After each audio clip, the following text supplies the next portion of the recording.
1995 году Израиль вывез всех своих граждан с территории Газы. Это называлось размежевание.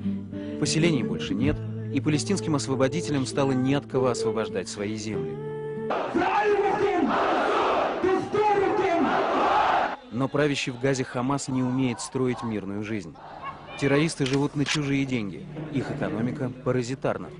Для ее поддержки нужно: первое – состояние перманентной разрухи для получения гуманитарной помощи, второе – внешний агрессор. Поэтому исламисты атакуют КПП, через которых их же сограждане проходят на работу в Израиль. Они стреляют по топливным терминалам, через которые Израиль поставляет палестинцам бензин. Зачем? Подумайте, и вы поймете. Израиль закроет границу, остановит поставки топлива, и в Газе начнется голод. Кто будет виноват? Вы правильно догадались. Внешний агрессор создается так. Берется самодельная ракета, очень дешевый способ убивать, водопроводная труба и килограмм тротила, топливо, минеральное удобрение и обычный сахар.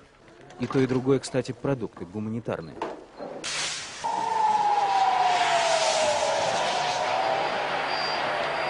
Восемь лет израильские города находятся под постоянным ракетным обстрелом. Исламисты, которые не хотят и не умеют заниматься ничем, кроме войны, выпустили по израильской территории более 4500 ракет и минометных снарядов. Кассам летит всего 15 секунд. За это время школьник едва успевает спрятаться под парту.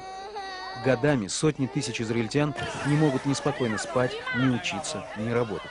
Они живут в постоянном страхе. Даже скрип автобусных тормозов за окном напоминает им свист ракеты. За 8 лет при обстрелах погибло 20 израильтян, и более 400 получили травмы и осколочные ранения. Мировые СМИ освещают только самые крупные теракты. Эфирное время слишком дорого. Большую часть бомбежек не покажут по телевизору, и в газетах о них напишут маленькими буквами на последних страницах. Зато израильтяне видят таких ребят в своих новостях почти каждый день. Это наша реальность. И поэтому вы, скорее всего, не знаете, почему Израиль атакует Газу. Зато теперь у новостных агентств есть все, что нужно для вечернего триллера. Танки, взрывы, раненые дети и мирные люди без крова. Это заработок телевидения и заработок Хамаса. Но большой убыток для Израиля.